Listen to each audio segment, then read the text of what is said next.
Okay, so I wouldn't normally use the mic, but I've had a flu for the last week, and I'm hoping my voice will hold out. So if I talk really, and it's almost a whisper, maybe I'll be able to make it through. I've already told Rob that last night about this time I had a coughing fit that lasted for about 10 minutes, and if that happens now, I'll just simply go to the back of the room and Rob will be put in charge, and he said he'll do something on the order of a soft shoe for you for a while until I can come back. Hopefully that won't happen. So I'd like to thank Rob for agreeing to do that, as well as for inviting me, and of course I want to thank Mr. Alan Berry for his generosity and for his inspiration for the events that we're having here. I also want to thank Becky and Liz for doing all the arranging, of which there's a lot to do for an event like this. So the Berry Lectures in Public Philosophy this year, as Rob just said, are on life, death, and justice. But in fact, they're mainly about death, I think. That's the sort of common theme. And I'm not quite sure why we decided to have a theme this year that was on something so cheery. Perhaps Rob was depressed when he thought about how to do this, but nonetheless, having struggled with the flu for the last week, where I felt like death warmed over, I was, I guess, doing research on our topic, even as I was home in bed. So the idea, though, is that we're going to start today talking about death and other topics by looking at war. And I just want to say a bit to get this motivated. So philosophical reflections on war have continued for as long as there's been philosophy itself. One philosopher has written, and I'll just start with a quotation, "We are mad," he said, "not individually but nationally. We check manslaughter and isolated murders, but what of war and the much vaunted crime of slaughtering whole peoples? Deeds that would be punished by loss of life when committed in secret are praised by us because uniformed generals have carried them out." Now this could have been said by any philosopher over the last 2,500 years. In fact, it could have been said by someone just yesterday. But in fact, it was said by the Roman philosopher Seneca almost 2,000 years ago. War is the institution, I guess, most responsible for the intentional causing of death. So it is in that sense appropriate that we start our series on death by beginning with war. Yet as we'll see as we go on today, it's interesting that in the most recent debates, there's been a challenge to this. And some philosophers have urged that we not think about war as primarily involving death. And this will be an important theme for what I talk about in the next half hour, or 25 minutes, depending.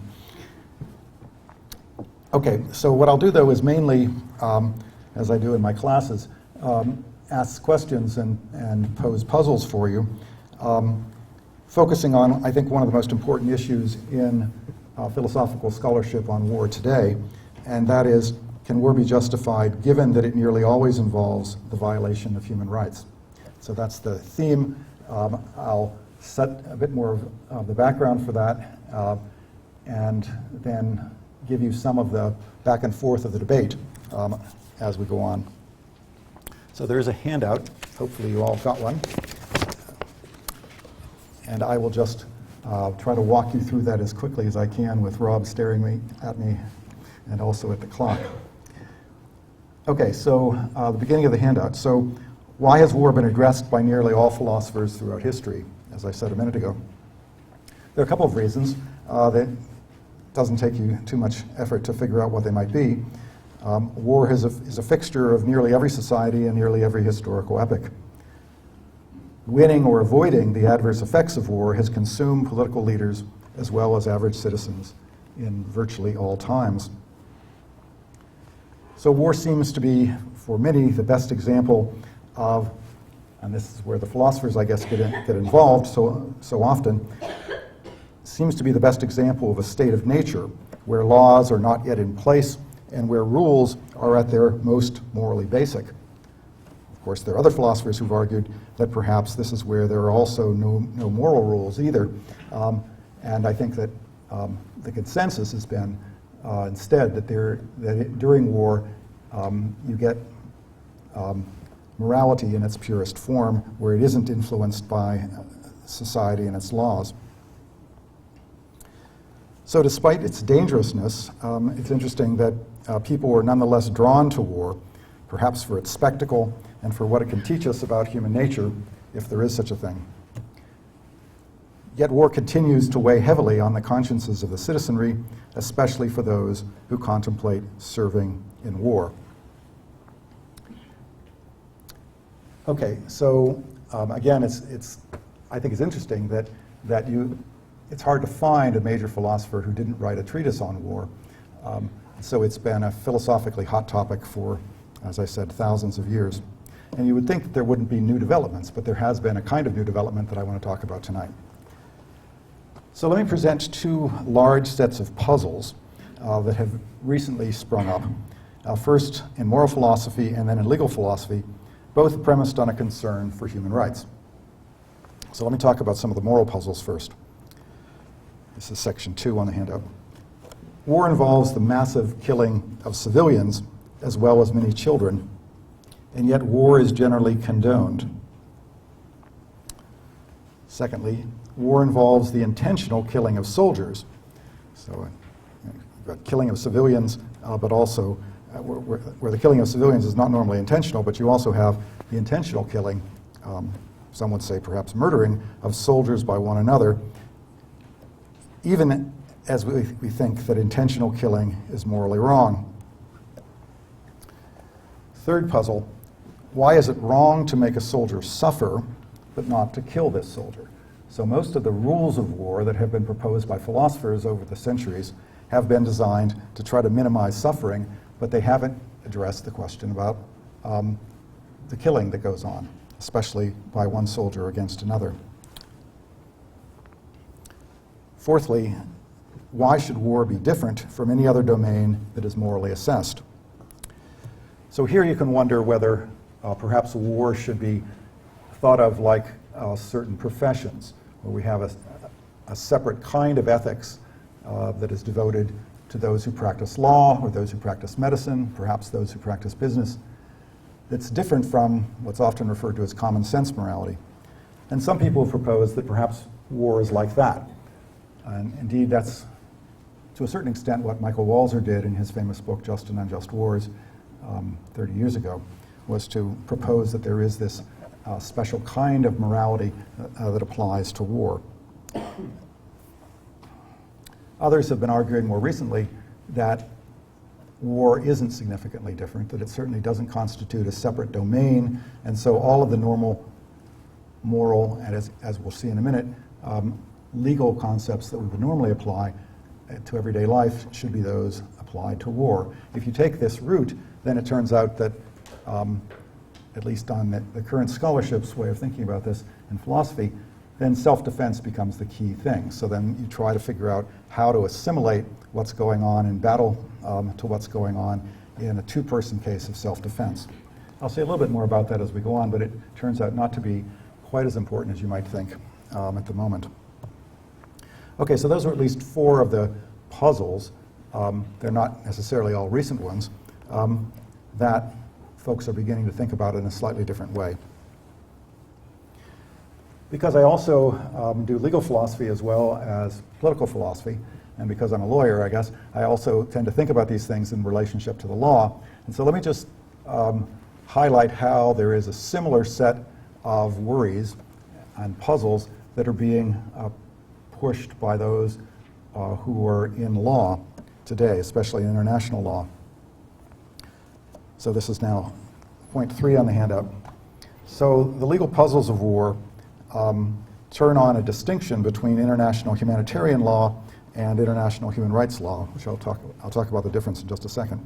But according to the traditional way in international law of thinking about war, soldiers cannot be subjected to excessive or superfluous suffering, be killed treacherously or perfidiously, be treated inhumanely, be killed if their activities have not crossed the armed conflict threshold.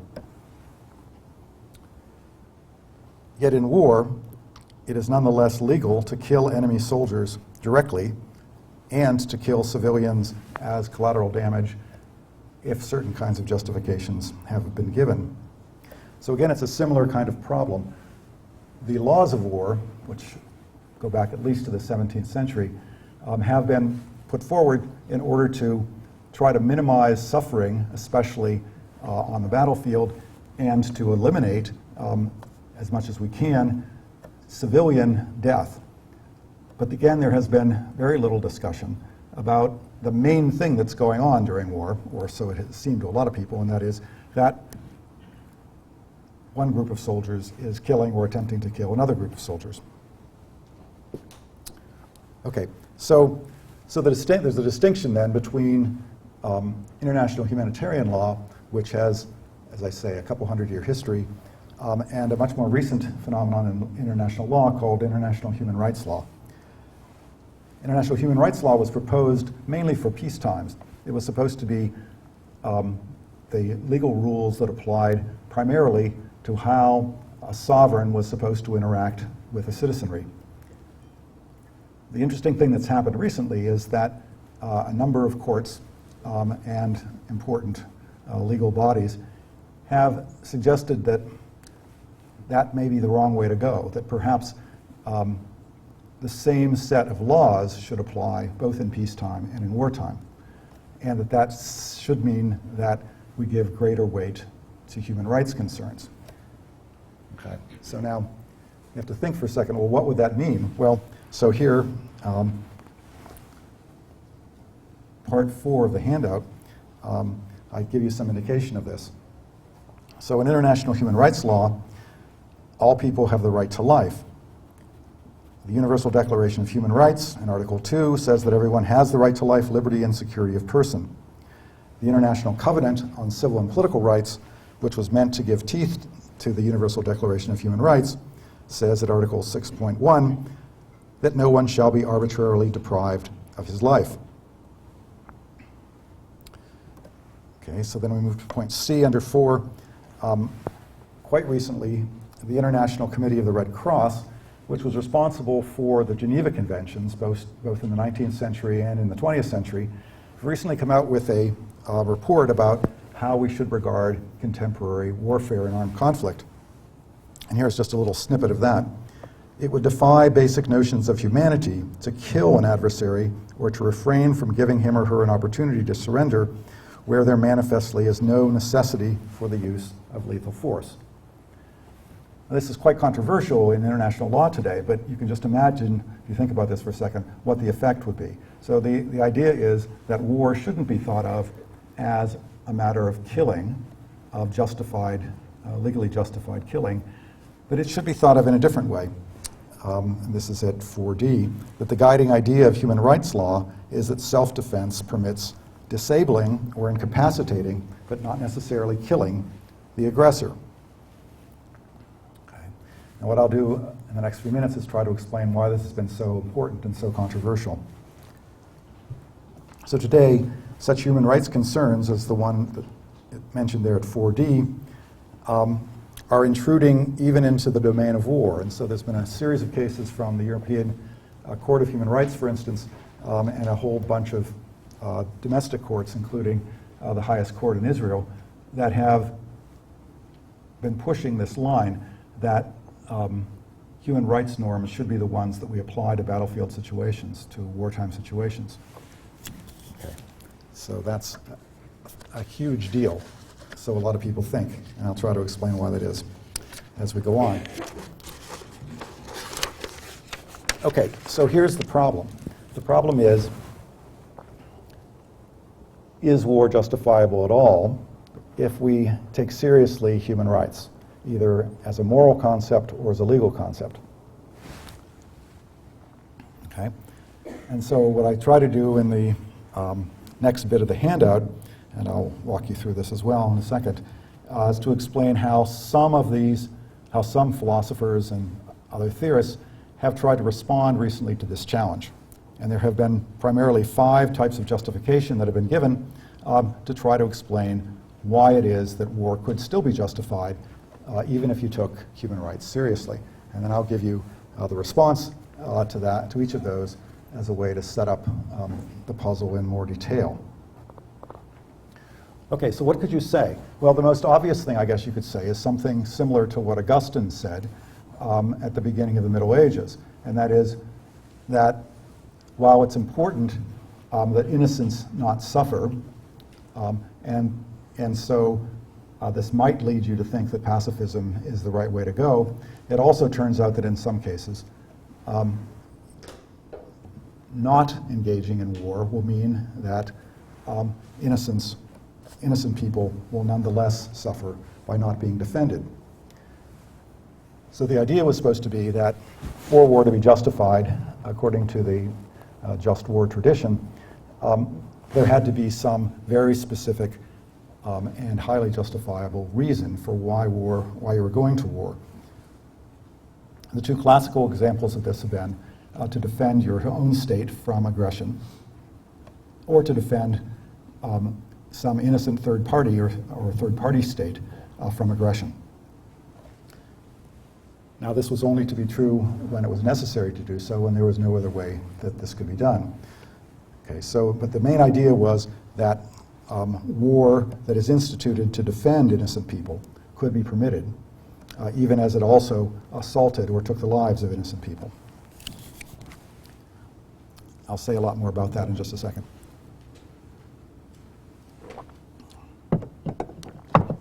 There's a related rationale called the lesser evil justification, namely that the evil that some wars prevent,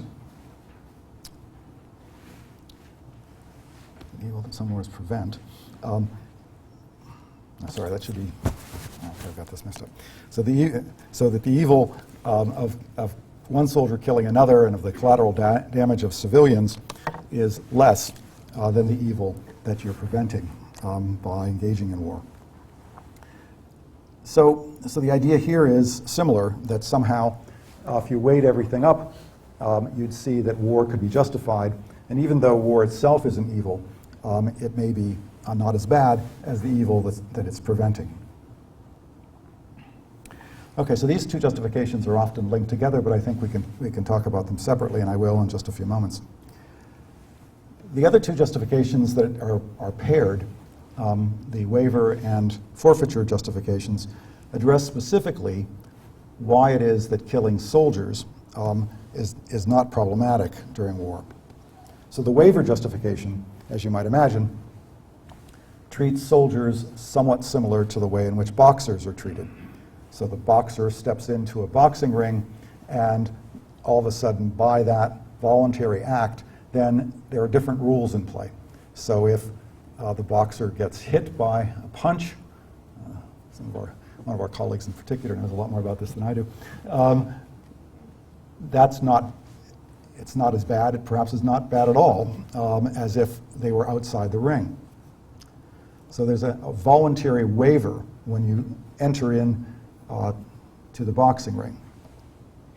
Similarly, the argument's supposed to go that soldiers waive their rights by going to war, either by enlisting or by allowing themselves to be conscripted, and that's stepping into the battlefield, which of course is a much more problematic notion today than it was several centuries ago, that stepping into the battlefield is similar to stepping into the boxing ring, that you have voluntarily waived certain rights that you had previously, and so it's now not wrong to violate those rights because you've already given them up. Okay. This is a subjective rationale. It turns on what you have done, the way in which you have acted intentionally in what you've done. There's a parallel justification called the forfeiture justification. And here, the intentional killing of soldiers is justified because they have been made dangerous in a way that counts as forfeiting their rights. And this is supposed to be independent of what they thought they were doing when they entered into this arrangement. So again, you can think about some of the rationales that have been given over the years for putting people in prison. The idea is supposed to be that you've done something which objectively has made you dangerous to the society, and the society then has a right to interfere with your liberty, to interfere with your rights to liberty by putting you in prison. In some societies, it's meant that we could actually take your life, which of course would also be to jeopardize your human rights. Okay, so there are two significant ways, I guess, to think about this in the literature, and if we had a lot more time, which obviously we don't, Rob has made clear, so I would say a lot more about this, but the two ways are, again, to go back to the 1970s and Michael Walzer, a view that's been held by a lot of people since then and also before. It's simply that all soldiers forfeit their rights when they take up weapons. That soldiers have a right to kill each other and they are liable to be killed by one another. And that this comes about because of a forfeiture of certain rights that they had previously. They forfeit their right not to be attacked, or perhaps not to be killed. It doesn't matter which side you're on in a particular war. The more recent way of talking about this is to say that it should matter whether you're on the aggressive side or the defending side, that looks like a significant moral distinction. And if you think that's right, then soldiers don't all forfeit their rights. It's only the soldiers who are on what's often referred to as the unjust or aggressive side. But all of them do. And so that's why it's okay to kill them. Okay. Even so, the most important, I guess, defender of this view, Jeff McMahon, has said that only unjust soldiers forfeit their right not to be attacked for certain reasons by certain persons in certain conditions.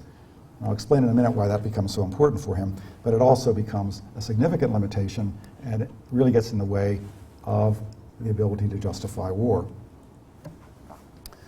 Finally, in this set, let me just say something brief about the necessity justification. You can find this kind of justification going way back, but it's brought up again in terms of this human rights challenge. Only what is necessary for winning war is allowed, and sometimes killing can be necessary to win a war, assuming that that war itself can be justified. While being cruel nearly always fails this test. Okay, so you've got 5 reasons that have been offered by fairly important folks working in political and legal philosophy today to explain why, even if you take human rights very seriously, nonetheless you can justify war. Okay, so now I'll turn to section 6 in the handout, the various responses that have been given. Actually, most of these have been given only very recently in the literature. The just cause business is actually, this particular rationale has a response you can trace back at least to Vittoria and probably further back at the beginning of the modern era. So the response to the just cause rationale or justification is this. There are few, if any, wars that have been fought solely for the defense of innocent lives. Most wars are fought for bad motives, or at least mixed motives. Think about Iraq. Lots of motives. Probably the main motivation was not one that would pass the just cause test. So I can say a lot more about that in discussion, but that's been a subject of hot debate for quite a while. The lesser evil justification, the response is often that this is simply the wrong kind of justification. Human rights concerns can't be outweighed by the good that results achieved. On some views, rights simply trump these consequential considerations straight up. Others think that at very least you would be required to show that you were averting great calamity if you're going to violate the rights of individuals.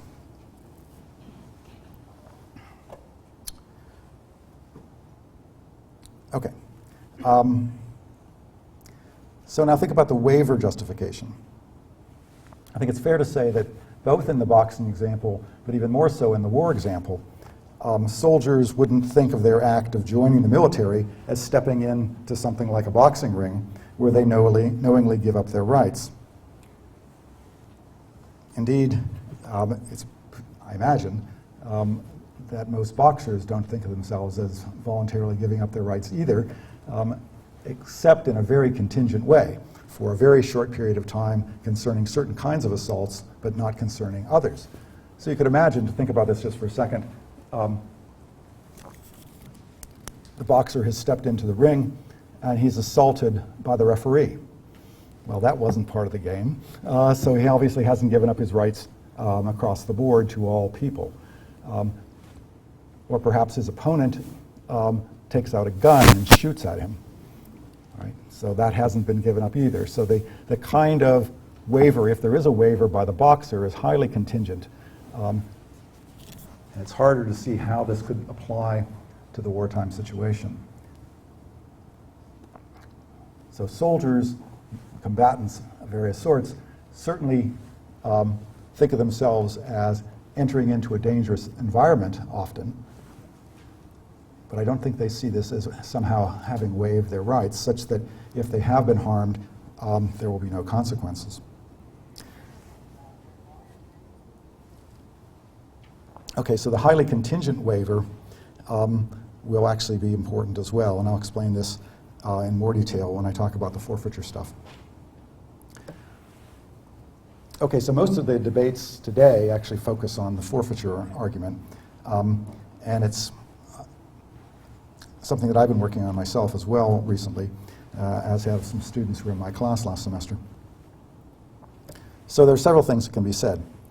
The first problem is that if you take the more robust way of thinking about forfeiture, where all soldiers forfeit their rights simply by putting on the uniform and taking up arms, if they forfeit their most basic rights, the right to life being preeminent, then it looks like the soldiers have rendered themselves non-human, because the whole idea of rights that are based on your humanity is that you only lose those rights when you have somehow, when you don't have this status of being human. So the worry is that if we take the more extreme view, then you're not going to be able to put any kind of limits on what can be done during battle. And that's something that people have generally acknowledged throughout the several thousand-year history of all this, that some limits have to be placed on what can happen even during war.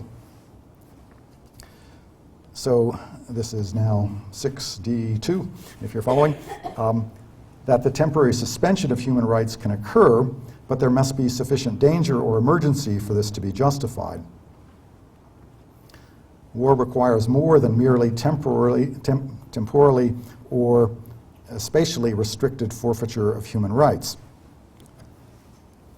If only those soldiers who forfeited their rights in a limited way could be attacked, it would make war almost impossible to wage. So again, just think about it. So there's one large group of soldiers who are engaged in a battle with another large group of soldiers. Today, of course, it's almost always the case that it's not, that some of them are not affiliated with a sovereign state, but regardless of whether it's a symmetrical or an asymmetrical war, you would have the following problem. So you want to know whether it's justifiable for you as a soldier to shoot this other soldier over here. We don't know for sure that that soldier has given up the rights in question that are needed in order to justify what you're doing. Only some have for certain conditions and for a certain time. So there's been a really interesting debate over the years about what to do with the so-called naked soldier, right? Someone who is taking a bath near the battlefield.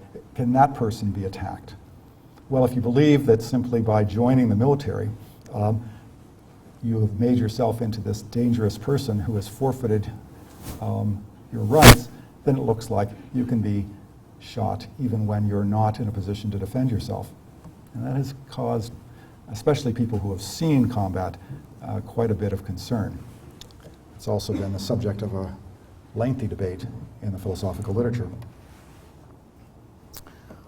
Okay, again, we can come back to that in the debate, in the discussion if you'd like. So the final thing to say about these responses is concerning necessity. Here, the first thing is that killing during war is rarely necessary in the sense that less lethal means could not accomplish the same goal. Indeed, this seems to be true in most cases. Disabling or capturing the enemy soldier will be sufficient. Remember the statement from the International Committee on the Red Cross, which is supposed to be grounded in this new understanding of how human rights apply during wartime. It looks like the problem is that it's often very difficult to tell whether lethal means are necessary, and no other means could accomplish the same goal. Think about the debate about the killing of Osama bin Laden, for instance, that we all just experienced, where a number of people in the media, and as it turns out in the academy as well, raised the question, could it be justified to kill Osama bin Laden if it was possible to capture him at the time? Was he given the opportunity to surrender? And if he wasn't given the opportunity to surrender, then it looks like you can't say that his killing was justified according to military necessity. There's a larger issue, too, which I'll basically end this talk on, and that is, it's rare that all other avenues have been traversed before a state has recourse to war.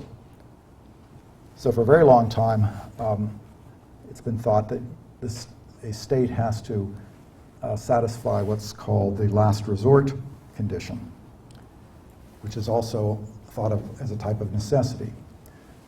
So this is not just for each individual act of battle, but now we're talking about the war as a whole. And here, I thought it was interesting that today in the New York Times, there's a really interesting story about the proposed cuts to the military under the sequestration. And I'll just give you two of the things that were in that story today. One quote is, the military medical insurance program that is available to those who are in the military in the U.S. costs more than America spends on all its diplomacy and foreign aid around the world. So the idea is supposed to be, well, are we looking at diplomacy as a reasonable alternative to war? If so, you'd wonder why it is that there's such a great discrepancy in terms of the funding. The actual figures are that for the 2013 budget, the defense budget was $613 billion, but the Department of State's budget was $51 billion. So there's a huge discrepancy between the two. And so a lot of people have started to ask as well, can war be justified on this larger scale if states don't take seriously and don't put resources and effort into non-lethal means to resolve disputes? Okay, so I'm not sure quite how I'm doing on time, but I think I've actually gotten this down to where Rob wanted it to be. So I'll just draw out two quick conclusions, then we can have a discussion.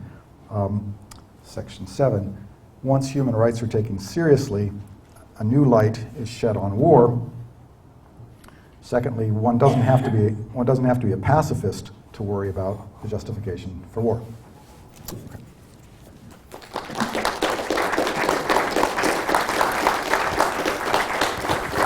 You want to do this here? Okay. Michael. I was wondering how you deal with the relationship between obligations of those who declare war and obligations of soldiers in the field. It can't be true that the individual soldier has to determine in the moment whether the guy on the other side has a loaded gun or whether he's out of ammo. He's got to assume he's got a loaded gun, he's got to shoot him. Okay, so I've been asked to repeat the question because we're videotaping this, so even though Michael was good and loud, I'll try to summarize what he said, and you can tell me if I got it right. So the worry is that you're never going to be able to justify war. A soldier has to be sure that his own life or her own life is threatened by this person who is being attacked. Okay, so there are a couple of different ways you could run with that, Michael. One way would be to say, well, let's think, so should we think about this, think about war in terms of collectivities rather than in terms of individuals? That's one way to go, and there's, again, a huge literature on all these things, but the literature on that has been recently called into question because it looks like, especially if we think that it matters whether you're on the just or the unjust side of a war, then what's being said is that what you are entitled to do is actually determined by what your state has done, whether it's the aggressor or the defender. And that looks like it's perhaps unfair to you, who didn't have anything to do with what it is that the state has done. So that's one way you can go. The other thing, of course, is that this whole debate raises just the question that Michael's raising, and that is, are we heading toward a position where war can't really be justified at all? Because the individual soldier is thought to be somehow responsible for his or her actions of shooting at someone else. Now, to put it the way that I just did is to make it seem as if why is that such a problem, right? I mean, if we were not in war and you were shooting at me, we would think that you should be trying to ascertain whether I really was about to kill you or not. So if you think about it in the sort of two-person case, which is often the way in which the human rights literature has gone on this, it looks like the individual soldier does have some responsibility for what that soldier is doing. The individual soldier is not an automaton, but an autonomous agent who should be treated that way, as Kant indicated long ago, that's the right way to think about this. So that's at least one way to go with that kind of point, but it does seem odd. And so, as I say, the other possibility is to do this in terms of collectivities. Okay, so it's the collective right of one society to defend itself against another society. And that looks like it's going to be problematic in various ways as well that I could talk about. Luke. Larry, thank you for the presentation. I'm really struck that I've been lots. And in wading into this, we don't have, at least I don't detect any notion of what would count as a justification. Okay, so there's something that's already presumed in what I've been talking about, and that is what would count as a justification. As you know, there's quite a large and ongoing debate about what would count as justification in either moral philosophy or legal philosophy. So some of the justifications that I was talking about are fairly straightforwardly consequential ones, right? And some of the others look like they were more like the standard deontological justifications that were based on considerations that were somehow different from the consequences. So that would appeal to the respect that we owe to one another or whatever. So there are background considerations here for sure about what counts as justification. And so the 5 individual justifications that I was talking about could be sorted into these larger groupings if you want.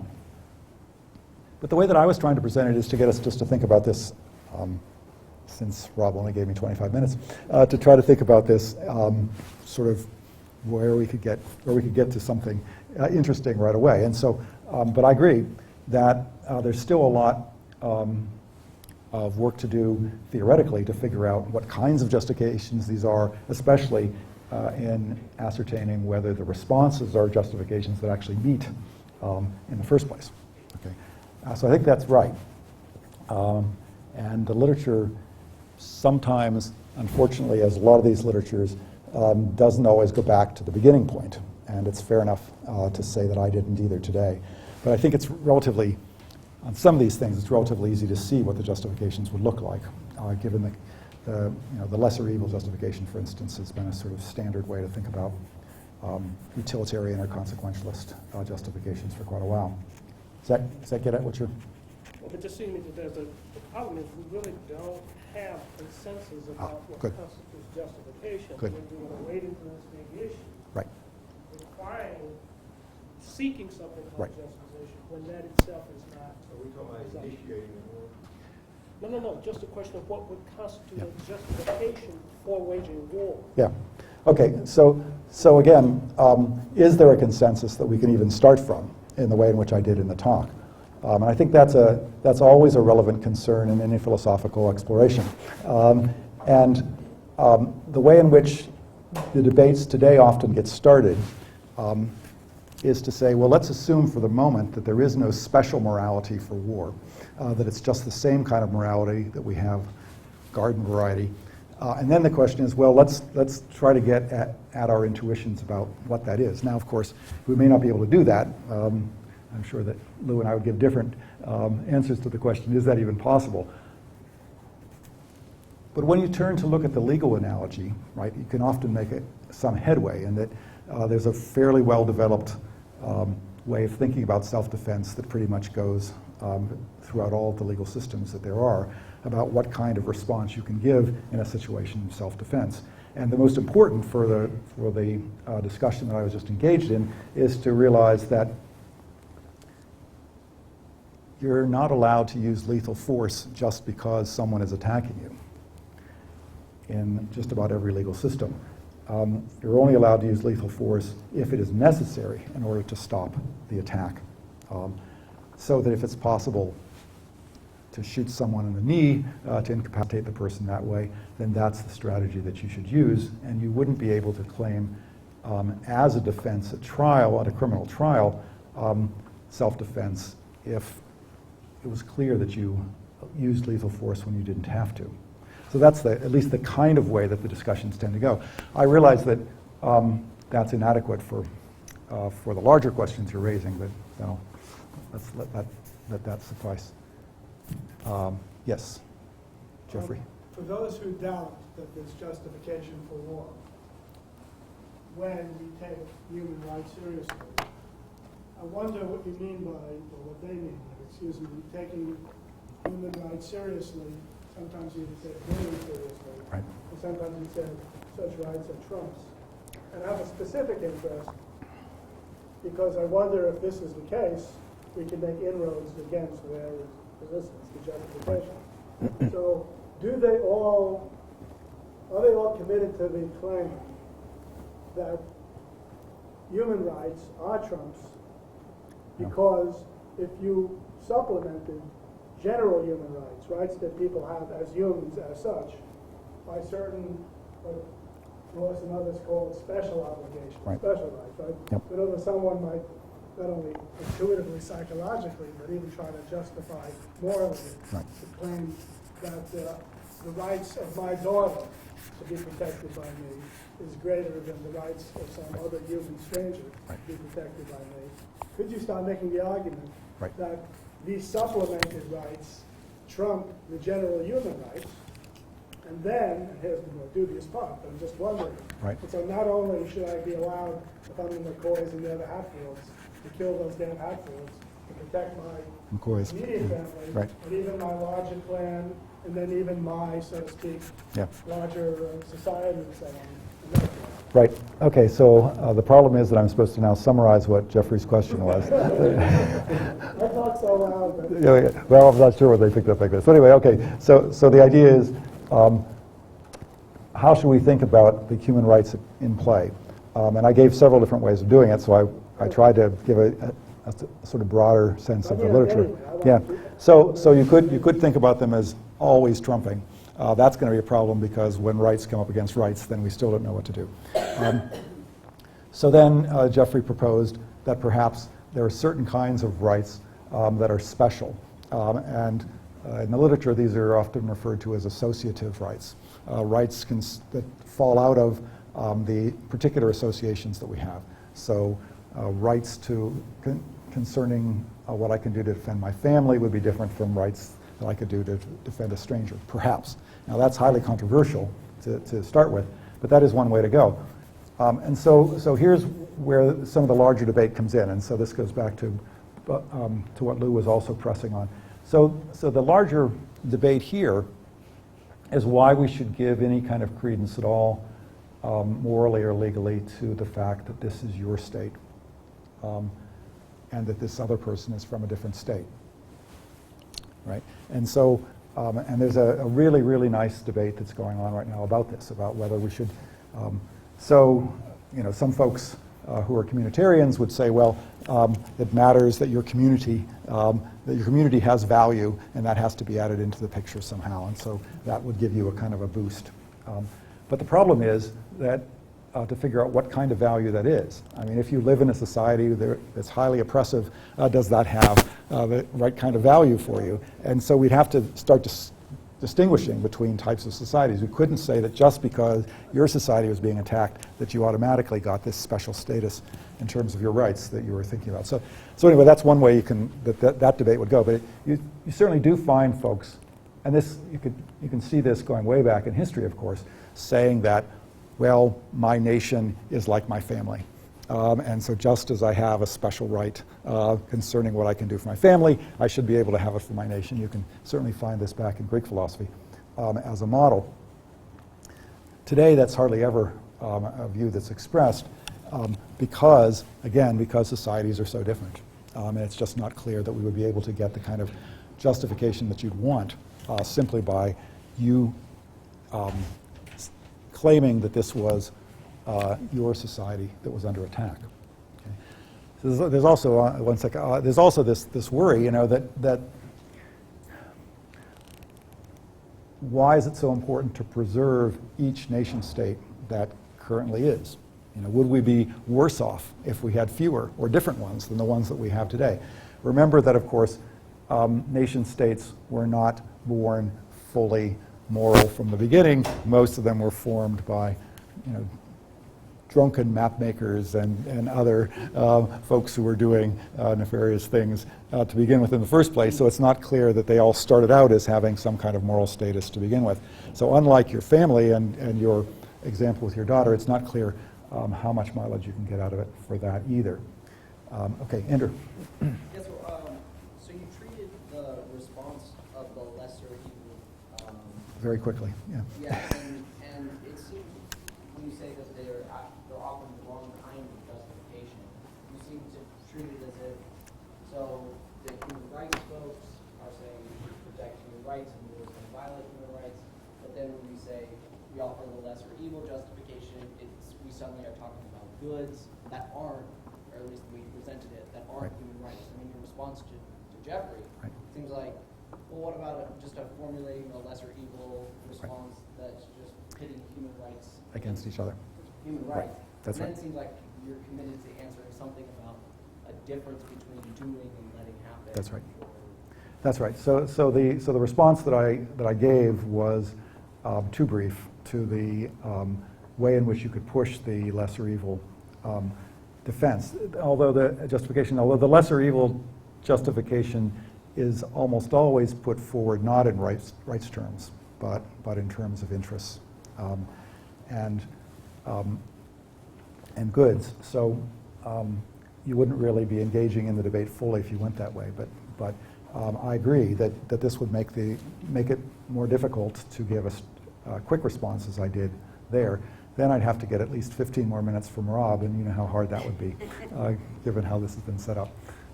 But yeah, I think that's right, and I think that would the folks who have taken that line, and there haven't been too many in the war debates, make for a much more difficult target than what I was suggesting a minute ago.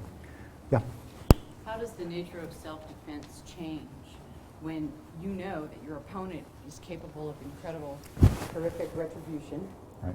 But you know that anybody captured by your opponent is going to be beheaded, and anyone that you capture from your opponent's side is going to be housed, Good. fed. Good. So this raises the question about asymmetric war, Yeah. right? So I was mainly addressing the simpler case of symmetric war, but today, as I said, most of the cases are not of that sort. So, right, I've addressed this in several things that I've written on these topics, and one of the ways in which some people argue about this is to say, well, we have to presume that the other person is acting well, or would act well toward us. Giant presumption. Right, and we can't do that in certain kinds of cases. And so if we think that the other side is going to do something bad to us, then that means that it's okay for us to do something bad to them. This is known as the tu quoque argument, which is generally referred to as a fallacy. But nonetheless, let that go. The reason why it's often thought to be a problematic way to go is that it's not clear that somehow the wrong being done now makes it okay for you to engage in wrong. It's not clear that how exactly the calculus is supposed to play that would allow that to happen. The other thing that I've said about this in a couple of different places is that it's often not so much about your opponent as it is about you and how you regard yourself. And so the idea that a terrorist or can be tortured whereas somebody else couldn't. The worrisome part of this is what it says about us, that we would be willing to engage in tactics that we would ourselves condemn. Mm-hmm. And so that's what makes it more complicated. But you're right. The asymmetric nature of war today raises a whole host of problems that are very different from the ones that have been raised in the past. And I think actually complicates the human rights stuff that I've been talking about quite a bit. So just to make it as clear as I can,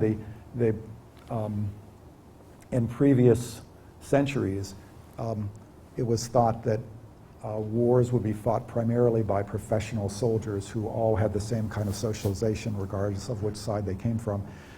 And so it was all right then to make a whole bunch of assumptions about how they might behave. It's fair to say that that's not the case anymore. And so then the question is, how does that? Sorry? When we battled the English. Yeah, so that's right. And so, We were the same as the terrorists. So you could say that the redcoats were the ordinary soldiers, Right. and the rest and the American revolutionaries who were not wearing uniforms and not carrying arms openly and were hiding behind trees and engaging in treachery. Yeah. That they were the ones who were on the wrong. So there's a whole bunch of different ways you can go. That's right. Right. On that. The one. Yep. Brooke. You're wandering close to the question I was going to ask, and it's a follow-up to your response to Michael. You said to him that you mentioned that the soldier was an autonomous agent. And I just wanted to explore a little bit the nature of autonomy Right. in that. And I think you could probably put that through. You might think about child soldiers, but you might Sure. think about even a professional army that was constructed on the raft Good. versus certain economic conditions. What notion of autonomy is it? Good. So the idea there in this question is that it may be too much to expect that soldiers are autonomous agents who should be treated as we would treat folks who are not in war, our neighbors and whatever. And that's fair enough. What the human rights challenges have done, though, is to try to undermine the idea that soldiers should simply be treated as according to the standard, are you following orders or not, which was the standard that was employed for generations and centuries. That is, that soldiers were only doing wrong if they disobeyed orders. And we never looked beyond to see what the orders were. One of the things that the human rights challenge has brought is, today it's not the way that we think about people. And so there are a couple of different things we could say about that, Brooke. One is that at the Nuremberg trials, for instance, the defense of superior orders was undermined and was not allowed. And there's been a consistent movement since then to think that individual soldiers should be held accountable to a certain extent. Now, I think that I would agree with you, though, that there is a kind of limited autonomy nonetheless that we would have to expect. The question is, how limited is it? Yep. Can I ask Sure. a question? That would be one side of the coin. I actually want to ask about the other side. Okay. To what extent is the structural conditions under which a soldier enters into war, Right. one in which the soldier has already sacrificed some of her own Right. commitments? Right. That they're not engaged as a fully empowered rights-bearing person. Right, and so then, is this a waiver or is it a forfeiture? Right. Actually, my question is, Yep. how much does the notion of autonomy Right. that Yep. that you're used, how much does the argument about whether this is a waiver or a forfeiture that doesn't mean that that's happening. Right. In other words, Yeah, maybe so, that argument doesn't hold if we have this more compromised notion of gotcha. So, so it does look like once you are in a situation where people are shooting at you and others are giving you orders, your autonomy is somewhat compromised. Okay, I think we can agree about that. And then the question is, what follows from that? And I think what a lot of people want to say today, and I think I'm one of them, is put the question back a step. People should take more seriously what kind of situations they're getting themselves into as agents. And if they, and so it's sort of like the discussion of drunkenness by Aristotle, right? So we might say, now that you're in this situation, you have limited autonomy and we can't hold you to the same standards that we would otherwise, but we can ask the question, how did you get there? And if you have chosen to get into this situation where you knew you were going to get drunk or where you knew you were going to be in this situation where people were shooting at you and others are giving you orders, then the responsibility perhaps kicks back a step. And so I think that this is where the debates with conscientious objection and pacifism that Rob mentioned at the beginning are joined, right? Because folks are saying, well, we should expect people who take up arms and put on uniforms to know what they're getting into. And they should be able to, they have to make these decisions for themselves, and they're not going to be excused of the way in which they were in previous times. We're going to treat them as responsible agents. So if they got into destructive conditions, then... Well, no, of course, that's right. So depending on what the conditions were, so if you're volunteering for patriotism reasons, that will be different than if you're volunteering or allowing yourself to be conscripted because of the fact that you can't figure out any other way to make a living. So those situations certainly matter. But we're not going to let folks simply get out of their responsibility as in previous eras simply because now they're in this chain of command where the only thing they're responsible for is following the order in question. Aditi. But it's not about a chain of command. First of all, I think of most countries, I mean European countries included, conscription is not an option. And in some places the condition of not, in other words, conscientious objection, which some people do, means that just about every road in terms of your future, Right. your future possibilities, it has been sadly compromised for, but even if I leave that just constant aside, even when I think about the American army and having talked to a lot of Nazi people on campus, very often the justification is need. In other words, the need that you're subject to need. Autonomy is absolute. You cannot really make the claim to autonomy. In other words, it's a very Right. condition Yep. for you to become autonomous in the future. Okay. So the question is, how much do you want to bring the question of rights Right. into harmony with the question of autonomy, or at Yeah. least have them coextensive to Good. one another? That to me is the moment, the fragile moment. Right. I don't think that serves you well. Good. So I don't think that it's as problematic as you make it out to be, but I agree that it's a problem, and it's a major problem.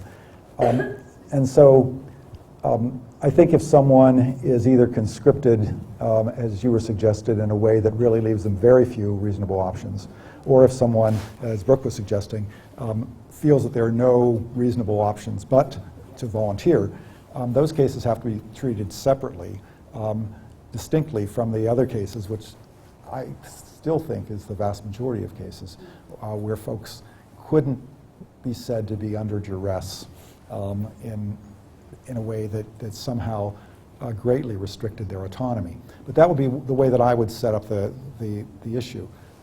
So in legal theory anyway, the question is, well, not did you have any option, but were your options so bad that it was as if you were forced to do it. That's duress in the legal concept. And that does then give you an excuse or perhaps a justification, depending. And so I would agree, that's right. What I think people are today arguing, and this is not necessarily by folks who are pacifists at all, they're saying we'd be in a better position if more people thought harder about what they're choosing to do. and if they realize that they're not going to be given certain kinds of automatic passes by doing these things. Now, that's not to say that this is going to be about every case. It's to say that there's things that follow about taking human rights seriously and the underpinning ideas of human dignity and autonomy. That stuff has consequences, and folks need to think about that. Yeah. Right. Yeah. No, I agree. And so if your your autonomy can be compromised in various ways. Yeah. Yeah, I'd like to step back on a macro level for Sure. a second. If war is an action of nation states, and if it's a Right. form of conflict resolution, Right. and if war basically is just beating on somebody's people and property and treasure until they have no more stomach to continue it, Right. can something be moral on a nation state level, but immoral on a personal level, and which trumps? Good.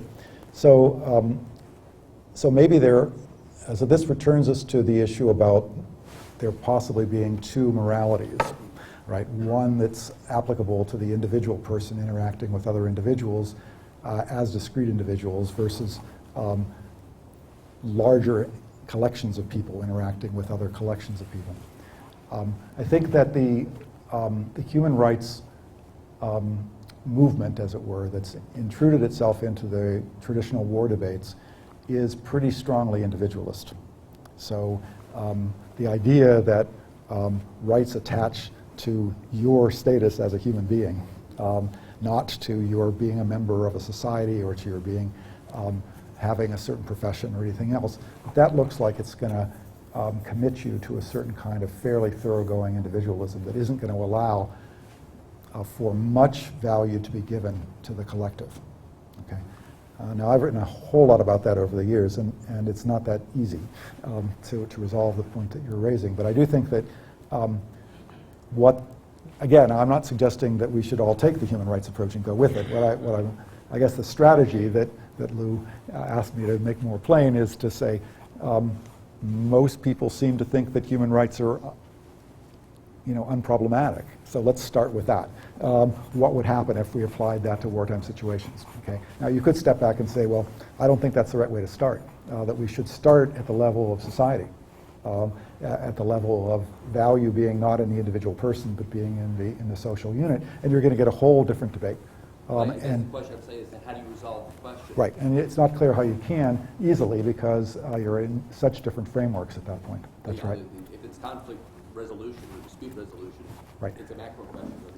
Yeah. So that's a nice point too, and I didn't really address that here, and I have in other places, but it's a very good point. You've had your hand up for a bit, so I'll. No, it was the same sort of question that they had.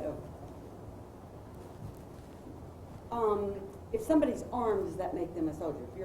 If you're in Vietnam and you've got a 5-year-old kid coming toward you with a grenade, is that a soldier? And if you got child soldiers, what makes somebody a civilian and a soldier? Yeah, good. So how do we draw the distinction between soldier and civilian or combatant and non-combatant in asymmetric wars? I'd be happy to give a talk about that. That's easily as controversial as the topic that I was addressing, right? So I think that it's, again, the case that if it's true that we're not going to have many symmetrical wars anymore, but they're all going to be asymmetrical, then we're going to have to face that rather squarely. And one of the ways that I have been writing about recently that implicates this is the question about human shields. Think about the fact that most wars are now being fought in cities. What that does is to make most of the people in those cities into involuntary human shields for the folks who are fighting on one side or the other.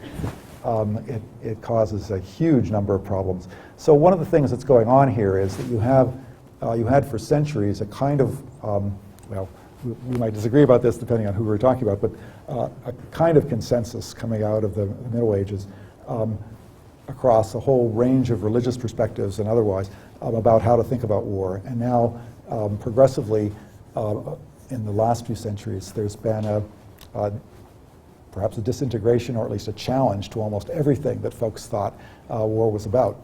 And and that raises the question in a big way. So today, the distinction is almost always, you know, in a funny way, between soldiers and non-combatants. So it shouldn't even line up quite that way, right? I mean, it should be, you know, soldiers versus civilians, but this is a way to try to make folks realize that the categories don't line up the way that they once did.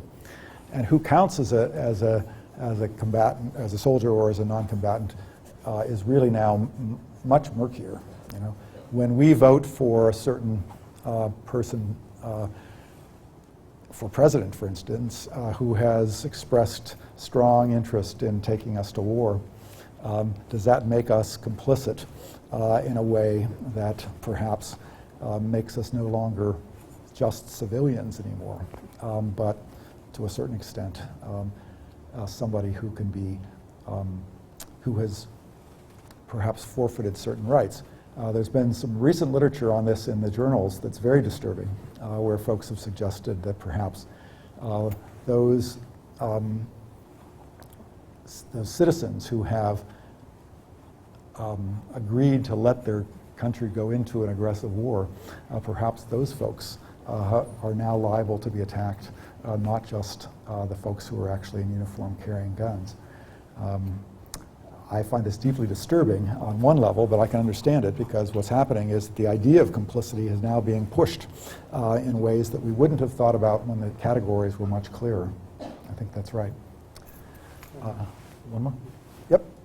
I just want to ask about one of the moral puzzles of war, and talks about why is it wrong to make a soldier suffer but not to kill the soldier? And that's kind of a tenuous claim, obviously. But if you do sort of take it on, it's a war crime to torture a soldier but not to kill him, right, then you kind of put it in the frame that there is a certain amount of suffering that is worse than death. Right. So again, this is a good question. So you could, certainly this is the way some of the literature and philosophy has gone recently too, is to not just in concerning war, to wonder about whether there are things that are worse than death. And so, you know, in the bioethics debates, for instance, the kind of suffering that some patients are in looks like it might be worse than if they were to die. So you could go that route, I suppose. That'd be one way to go. Traditionally, that's not the way the issue has been addressed in wartime. Somehow it was thought that wars were going to be there regardless, and we couldn't do anything about that. So the only thing we could do would be to try to make them more humane. Okay, and so that's why this whole legal movement was called humanitarian law. Okay, it's weird to think about it as humanitarian when you allow killing, and so that's where the human rights folks would come in and said, well, you know, I'm not sure how humane that really was because you weren't giving soldiers any kind of moral status. So this would be maybe the point to leave you on. One of the challenges, I guess, is this. You've had folks worrying about whether the status of the soldier needs to be re-examined. Soldiers were not considered in the proportionality calculations in terms of whether what you were doing was proportionate or disproportionate. It was only civilians that were looked at for centuries in terms of proportionality. If you were to take seriously what's going to happen to enemy soldiers by taking a particular tactic or by taking your nation to war, then all of a sudden things change really significantly. And that's, again, part of this sea change that I think is happening in the debates about war in political and legal philosophy today. Thanks. Thank you. Thank you, Alan.